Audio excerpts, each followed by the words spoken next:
রাজনীতিতে নতুন একটা চাঞ্চল্যের সৃষ্টি হয়েছে। জামাতের চমৎকার এবং চরম দূরদর্শিতায়, স্মার্টনেসে ডক্টর ইউনূস সরকারের বিরাট ফাঁদে পড়ল তারেক রহমান এবং আনুষ্ঠানিকভাবে তারেক রহমান জাতির কাছে মিথ্যুক এবং বাটপার হিসেবে প্রমাণিত হল। তারেক রহমানকে সরকারি ফাঁদে ফেলে ডাক্তার শফিকুর রহমান ভদ্র ভাষায় ভালো একটা ধোলাই দিয়ে দিলেন। আমি চিন্তা করি, তারেক রহমানের যদি লজ্জা শরম থাকতো তিনি কিভাবে মাইক হাতে নিয়ে কথা বলতেন। চোর যেরকম ধরা পড়ে তারেক জিয়া সেরকম ধরা পড়েছে, যদিও লজ্জা নাই। লজ্জা থাকলে যিনি মুসলেকা দিয়ে দেশ থেকে পালিয়ে যান, যে আর রাজনীতি করব না, সেই মুসলেকার কোনো বিহিত না করে, মুসলেকার কোনো ব্যাখ্যা না দিয়ে আবার রাজনীতি করেন, এবং যিনি প্রত্যেক দিন ভুলভাল কথা বলেন, কুমিল্লা ইপিজেড করবেন, যশোরে বন্ধ হওয়া চিনিকল খুলে দিবেন, তিস্তা ব্যারেজ করবেন, নরসিংদীতে ভূমিকম্প হয় না, এরকম আরো অনেক কথা যিনি বলেন, তিনি আবার কবিতার ছন্দ মিলাতে পারেন না। লজ্জা শরম থাকলে মাইকের সামনে বক্তব্য দিতেন না। এটা তো গেল আরেক কথা। এবার ডক্টর ইউনূস সরকারের মাধ্যমে তারেক জিয়া মিথ্যুক হিসেবে প্রমাণিত হলেন। আমিরে জামাত এটা এখন কাজে লাগাচ্ছেন। কি? আমিরে জামাতের এক্স অ্যাকাউন্ট হ্যাকের সাথে জড়িত থাকার কারণে বঙ্গভবনের এক কর্মকর্তাকে, এক প্রোগ্রামারকে আটক করেছে ডিবি পুলিশ। ডিবি পুলিশ মানে ইউনূস সরকারের অধীনে চলে। হ্যাঁ, এখন নির্বাচন কমিশনের অধীনে আইন শৃঙ্খলা রক্ষাকারী বাহিনী, তবে ডিবি পুলিশ বা এগুলো ওভারঅল স্বরাষ্ট্র মন্ত্রণালয়ের নিয়ন্ত্রণে। অতএব এটাকে ইউনূস সরকার বলতে পারেন। সরকার যদি না চাইতো, কিছুতেই এই লোককে গ্রেপ্তার করা হতো না। এখন বঙ্গভবনের এই কর্মকর্তাকে গ্রেপ্তার করার মাধ্যমে ডক্টর ইউনূস সরকার আনুষ্ঠানিকভাবে প্রমাণ করে দিলেন যে আমিরে জামাতের এক্স অ্যাকাউন্ট হ্যাক হয়েছিল এবং তারেক যে মিথ্যা কথা বলেছে। কারণ তারেক যে বলেছিলেন যে আইডি ফেক হয় নাই, মানে ইন্টারফেল তো পাস করেছে কিনা এখন তো এটাও বলতে লজ্জা হয়। হেইক না ফেক এটাও বলতে পারে না। আমিরে জামাতের আইডি হেইক হয় নাই, এটা বলেছিলেন মিস্টার ইন্টারপাস তারেক জিয়া। কিন্তু ইউনূস সরকার প্রমাণ করে দিল যে হেইক হয়েছে, ফেক হয়েছে, হ্যাকও হয়েছে। তারেক, আপনি মিথ্যা বলছেন। যার ফলে আমিরে জামাত এখন বলছেন আমার অ্যাকাউন্ট হ্যাক দিয়ে একটি দলের নেতারা মিথ্যাচার করেছে। একটি দলের নেতারা কারা? বিএনপি। আর নেতাদের মধ্যে প্রধানকে? তারেক জিয়া। তাহলে বক্তব্যের সরল তাফসির হচ্ছে আমিরে জামাত ডাক্তার শফিকুর রহমানের এক্স অ্যাকাউন্ট হ্যাক নিয়ে বিএনপি প্রধান তারেক জিয়া থেকে শুরু করে বিএনপি নেতারা মিথ্যাচার করেছে। মিথ্যুক। তারেক জিয়া মিথ্যুক, তারেক জিয়া মিথ্যুক, তারেক জিয়া কি মিথ্যুক? একটু কমেন্ট করে যান। এভাবে মিথ্যা কথা বলে? শিক্ষা দীক্ষা নাই। এখন কেমন লাগে? ধরাটা খেয়েছেন।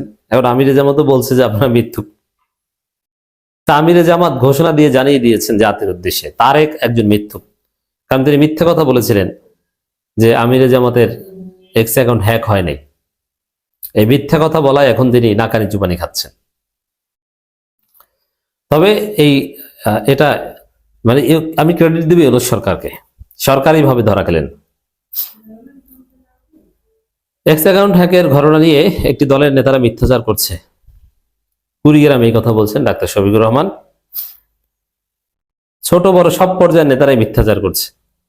তবে আমিরে জামাতকে আরো সুনির্দিষ্ট হতে হবে। সরাসরি তারেক যে মিথ্যাচার করেছেন এদিকে ইঙ্গিত করেছেন, কিন্তু নাম বলেন না। কিন্তু আমি তাফসীর করে নাম বলে দিলাম যে তারেক জিয়া মিথ্যাচার করেছেন।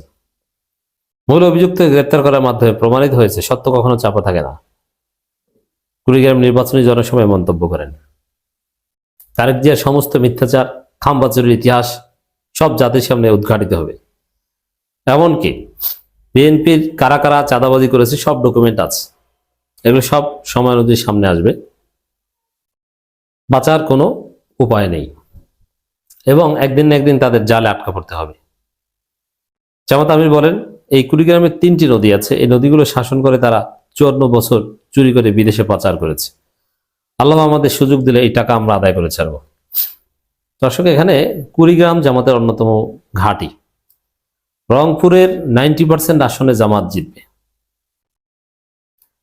বিএনপি সংখ্যাগরিষ্ঠতা পেতে পারে ফরিদপুর, গোপালগঞ্জ, মাদারীপুর, এইসব জায়গায়। বরিশালেও বিএনপি ভালো করবে। ঢাকায় 50-50, আর বাকি জায়গাগুলোতে জামাত এগিয়ে সরকার গঠন করবে। নারীদের নিরাপত্তা প্রসঙ্গে জামাত আমির বলেন, ক্ষমতা এলে নারীদের শতভাগ নিরাপত্তা নিশ্চিত করা হবে। নারীদের অধিকার নিশ্চিত করবে জামাত। আজকে বাংলাদেশের বিভিন্ন জায়গায় মা বোনদের গায়ে হাত দেওয়া হচ্ছে, তারা হুমকি দিচ্ছে নিকাব এবং হিজাব পরে আসলে খুলে ফেলা হবে। এটা বিএনপি, যেমন মির্জা আব্বাস নিজে বলেছেন 40,000 না কত বোরখা বানিয়েছে, আবার কেউ বলছেন 2 কোটি বোরখা বানিয়েছে জামাত জাল ভোট দেওয়ার জন্য। এই যে ভুয়া ন্যারেটিভ, এর অর্থ হচ্ছে যে বোরখা পরা দেখলে বোরখা খুলে ফেলো। বোরখা বিরোধী বিএনপি, বোরখা বিরোধী বিএনপি, ইসলাম বিরোধী, পর্দা বিরোধী। বিএনপির পর্দা হচ্ছে জাইমা রহমান আজান শুনলে মাথায় কাপড় দেন, ভণ্ডামির আর জায়গা পাওয়া না। এগুলো কোন লেভেলের ইত্রামি? আজান শুনলে মাথায় কাপড় দিতে হয়, একটা লিমিট আছে ফাইজলামির। ইসলামকে খেল তামাশার বস্তু বানিয়েছে এটা। পর্দা করা ফরজ, চুল ঢেকে রাখতে হবে। আপনাকে কেউ বাধ্য করতে পারবে না, আপনার বাবা, স্বামী, ভাই, এরা ছাড়া কেউ বাধ্য করবে না। কিন্তু আমরা বলতে পারি যে পর্দা করা ফরজ, এটা তো বলতে পারবো। আর পর্দা করা ফরজ এটা বলতে যে দ্বিধাবোধ কর বেশি মুসলমানই না। অতএব যখন মানুষের সামনে বক্তব্য দিবে, দেখুন মুখ খোলা রাখা জায়েজ না যায় সেটা নিয়ে ইখতিলাফ আছে। আমরা ধরে নিলাম যে মুখ খোলা রাখা জায়েজ, কিন্তু আপনাকে চুল ঢেকে রাখতে হবে, আপনাকে ঢেলে ঢালা পোশাক পরতে হবে, শালীন পোশাক পরতে হবে। আপনি চুল খোলা রাখতে পারবেন না, কান খোলা রাখতে পারবেন, জাস্ট মুখ খোলা রাখতে পারবে কেউ কেউ বলছেন প্রয়োজনে, জাস্ট এতটুকু। তো সেখানে জাইমা রহমান আজানের সময় মাথায় কাপড় দেন, এইটা কোথায় পেয়েছে? এই হচ্ছে তারেক জিয়াদের ইসলাম। এদের ইসলাম হচ্ছে যে আজানের সময় একটু মাথায়, তাও অর্ধেক, একটু মাথায় কাপড় টেনে দেবা, আবার আজান শেষ হওয়ার মধ্যে মাথা থেকে কাপড় পরে যাবে। এটা হচ্ছে তারেকিউ ইসলাম, মুফতি, লন্ডনী মুফতির ইসলাম হচ্ছে এটা। আজানের সময় মাথায় কাপড় দেয়, এইটা ইসলাম বিএনপির কাছে। আর জামাত শিবিরটা নাকি শিরক বেদাত, এটা লন্ডনী মুফতি বলছে। তো দর্শক, এখানে এই যে জামাত বোরখা বানিয়েছে, এইসব কথা বলার অর্থ বা এটা থেকে উস্কানি যে বোরখা পড়তে দেখলে তাদেরকে হয়রানি করবা। যেই ধৃষ্টতা বাংলাদেশে আওয়ামী লীগ দেখায়নি, বোরখার বিরুদ্ধে ভাবে নোংরামি করা, এটা আওয়ামী লীগ সাহস পায়নি, কিন্তু সেই সাহস বিএনপি করেছে। অতএব বিএনপির অবস্থা হবে আওয়ামী লীগের চাইতেও জঘন্য। বিএনপিকে ফল পেতে হবে। তো দর্শক, কেমন লাগে বিএনপি? আপনাদের কেমন লাগে যে ডক্টর ইউনূসের মাধ্যমে সরকারিভাবে তারেক জিয়া মৃত্যু বিষয়ে প্রমাণিত, আমিরে জামাতের এক্স অ্যাকাউন্ট হ্যাক নিয়ে? মজা না? হ্যাঁ, মজা।